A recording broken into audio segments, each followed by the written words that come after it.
আওয়ামী স্বৈরাচার পতনের পর থেকে বাংলাদেশের রাজনৈতিক সংস্কৃতির যে গুণগত পরিবর্তন হওয়ার কথা ছিল তা অনেকাংশে আমরা অনুপস্থিত লক্ষ্য করছি।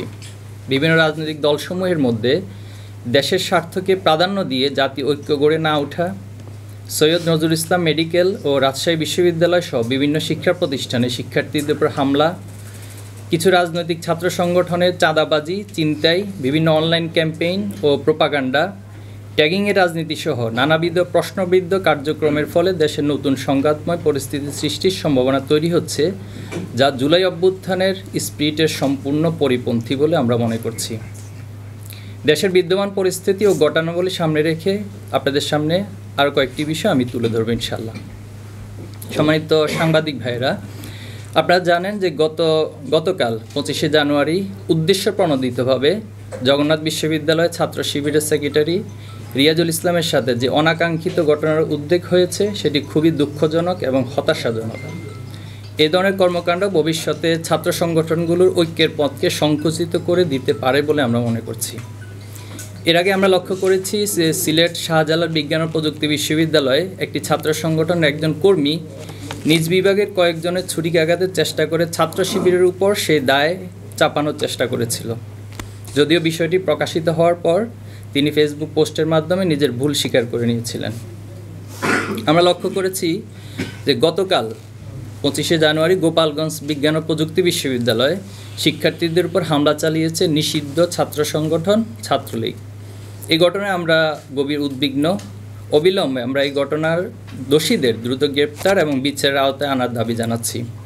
এছাড়াও সাম্প্রতিককালে বিভিন্ন ঘটনায় কয়েকটি ছাত্র সংগঠন নেতৃবৃন্দ কর্তৃক বিভাজন সৃষ্টিকারী বিভিন্ন বক্তব্য আমাদের নজরে এসেছে। এ অবস্থায় ছাত্র সংগঠনগুলোর মধ্যকার অভ্যন্তরীণ সম্পর্ক আরও দৃঢ় করতে সকল পক্ষের নিকট আমরা আন্তরিক, বন্ধুত্বপূর্ণ এবং দায়িত্বশীল আচরণ প্রত্যাশা করছি। বাংলাদেশ ইসলামী ছাত্র শিবির ফ্যাসিবাদ বিরোধী আন্দোলনে অংশগ্রহণকারী প্রতিটি ছাত্র সংগঠন, সামাজিক সংগঠন এবং সকলের সাথে ঐক্য করতে আমরা প্রস্তুত আছি। প্রিয় সাংবাদিক বন্ধুগণ, সম্প্রতি আমরা আরও লক্ষ্য করেছি একটি ছাত্র সংগঠনের শীর্ষ নেতা সামাজিক যোগাযোগ মাধ্যমে লাল সন্ত্রাসের ডাক দিয়ে বলেছেন, লাল সন্ত্রাসই মুক্তির একমাত্র পথ। অতীতে আমরা দেখেছি যে সমাজতন্ত্র বাস্তবায়নের জন্য লাল সন্ত্রাসের মাধ্যমে স্বাধীনতা পরবর্তী ব্যাংক লুট, থানায় হামলা, নির্বিচারে হাজার হাজার মানুষকে হত্যা করা হয়েছে, কেড়ে নেওয়া হয়েছিল মানুষের মৌলিক মানবাধিকার।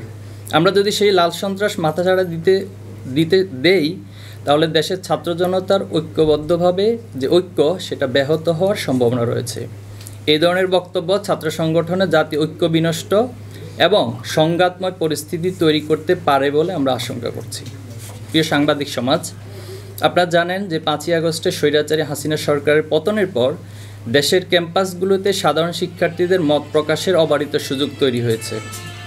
সেই সাথে প্রায় বিগত 30 বছরের নিষ্ক্রিয় ছাত্র সংসদগুলো কার্যকর করার মধ্য দিয়ে ফ্যাসিবাদ মুক্ত রাজনীতি সংস্কার নতুন এক গতিধারা বিনির্মাণের সুযোগ তৈরি হয়েছে। ছাত্র সংসদ নির্বাচন না হওয়ার কারণে ক্যাম্পাসে ইতিপূর্বে গণতন্ত্রহীনতার চর্চা, মত প্রকাশে বাধা এবং ফ্যাসিবাদ কায়েমে সহায়ক ভূমিকা পালন করেছিল। তাই আমরা মনে করি শিক্ষার্থীদের অবাধ গণতন্ত্র এবং মুক্ত বুদ্ধির চর্চার বিকাশ ঘটানোর জন্য ক্যাম্পাসসমূহে ছাত্র সংসদ নির্বাচন আয়োজন করতে হবে। প্রিয় সাংবাদিক বন্ধুগণ, অভ্যুত্থানে 5 মাস পার হলেও স্বৈরাচারী আওয়ামী লীগ এবং তাদের দোসরদের ষড়যন্ত্র এখনও থেমে নেই। 24-এর আন্দোলনে আওয়ামী লীগ ও তার অঙ্গ সংগঠনের সন্ত্রাসীরা যে বর্বর হামলা চালিয়েছিল তাতে হাজারো প্রাণ ঝরে গেছে, যা ইতিহাসে নজিরবিহীন। রংপুরের শহীদ আবু সাঈদ, রাজশাহীর আবু রায়হান, চট্টগ্রামের শহীদ ওয়াসিম, ঢাকার শহীদ মুগ্ধসহ সহস্রাধিক ছাত্র জনতাকে শহীদ করা হয়েছিল। এই গণহত্যা রাষ্ট্রের সকল শক্তি প্রয়োগ করে ছাত্র জনতার উপর নিপীড়ন চালানো হয়েছিল। আওয়ামী লীগ ও তাদের দোসরদের পরিকল্পিত ষড়যন্ত্রের কারণে জাতি চরম ক্ষতির সম্মুখীন হয়েছে এবং এখনও তারা অস্থিতিশীলতা সৃষ্টি করার চেষ্টা চালিয়ে যাচ্ছে, কিন্তু দেশের জনগণ তাদেরকে বরদাস্ত করবে না। আমরা দাবি করছি 24-এ যারা এই গণহত্যার সঙ্গে জড়িত অতি দ্রুত তাদের বিচারের রূপরেখা প্রণয়ন করে তাদেরকে বিচারের আওতায় আনতে হবে। প্রশাসনের মধ্যে ঘাপটি মেরে থাকা আওয়ামী দোসরদের চাকরিচ্যুত করে বিচারের আওতায় নিয়ে আসতে হবে, কারণ তারাই ফ্যাসিবাদ প্রতিষ্ঠা এবং প্যাসিবাদ কায়েমে সবচেয়ে সহায়ক ভূমিকা পালন করেছিল। এছাড়াও দেশের আইনশৃঙ্খলা পরিস্থিতি এখনও অনেকাংশে ভঙ্গুর অবস্থায় রয়েছে। প্রশাসনে দায়িত্ব পালনরত হাসিনা দোসরদের দ্রুত সময়ে অব্যাহতি প্রদান করে দেশের সামগ্রিক আইনশৃঙ্খলা স্বাভাবিক করতে সরকারকে যথাযথ ভূমিকা পালন করতে হবে। পাশাপাশি বিগত 15 বছর দায়েরকৃত সকল রাজনৈতিক প্রতিহিংসামূলক মামলা প্রত্যাহার এবং রাজবন্দীদের মুক্তির ব্যবস্থা করতে হবে। আজ রোববার দুপুরে শাহবাগে ইবতেদায়ী শিক্ষকদের উপর পুলিশের হামলা হয়েছে। শিক্ষক হলেন জাতির কারিগর এবং জাতির বিবেক। তাদের উপর এমন হামলা কোনোভাবেই কাম্য নয়। এছাড়াও বাংলাদেশের সীমান্তে কাঁটাতারের বেড়া প্রদান এবং বাংলাদেশের এক নারীকে সম্প্রতি বেঙ্গালুরুতে ধর্ষণের পর নৃশংসভাবে হত্যার বিষয়টি চরম উদ্বেগের। এর মাধ্যমে ভারতে বসবাসকারী বাংলাদেশিদের নিরাপত্তা বিধানে ভারত সরকারের চরম ব্যর্থতাই প্রমাণিত হলো। আমরা নিহত নারীর পরিবারের জন্য প্রয়োজনীয় সহযোগিতা নিশ্চিত করতে এবং এই হত্যাকাণ্ডের সুবিচারের জন্য কূটনৈতিক চাপ প্রয়োগের জন্য বাংলাদেশ সরকারের প্রতি আহ্বান জানাচ্ছি। প্রিয় সাংবাদিক বন্ধুগণ, আপনারা জানেন যে 5ই আগস্ট অভ্যুত্থানের পরবর্তী নতুন বাংলাদেশ গঠনের সুযোগ তৈরি হয়েছে। সেই সাথে সুযোগ তৈরি হয়েছে দেশের জনসাধারণকে জনশক্তিতে পরিণত করতে প্রচলিত শিক্ষা ব্যবস্থার সংস্কারের। সরকার ইতিমধ্যে বেশ কিছু সংস্কার কমিশন গঠন করলেও দুঃখজনক হলেও সত্য, শিক্ষা সংস্কার কমিশন গঠন করা হয়নি। আমরা অনতিবিলম্বে শিক্ষাবিদ, গবেষক, আলেম ওলামা, বিশেষজ্ঞ, দক্ষ ব্যক্তিবর্গদেরকে নিয়ে একটি অন্তর্ভুক্তিমূলক স্বাধীন শিক্ষা সংস্কার কমিশন গঠন করার জন্য জোর দাবি জানাচ্ছি, যেখানে শিক্ষাক্রম ও কাঠামোর আধুনিকীকরণ, শিক্ষক নিয়োগ ও পদোন্নতি প্রক্রিয়া, শিক্ষা বাজেট, বিশেষ চাহিদাসম্পন্ন শিক্ষার্থীদের জন্য অন্তর্ভুক্তিমূলক শিক্ষা ব্যবস্থা নিশ্চিত করতে শিক্ষা কমিশন কাজ করবে।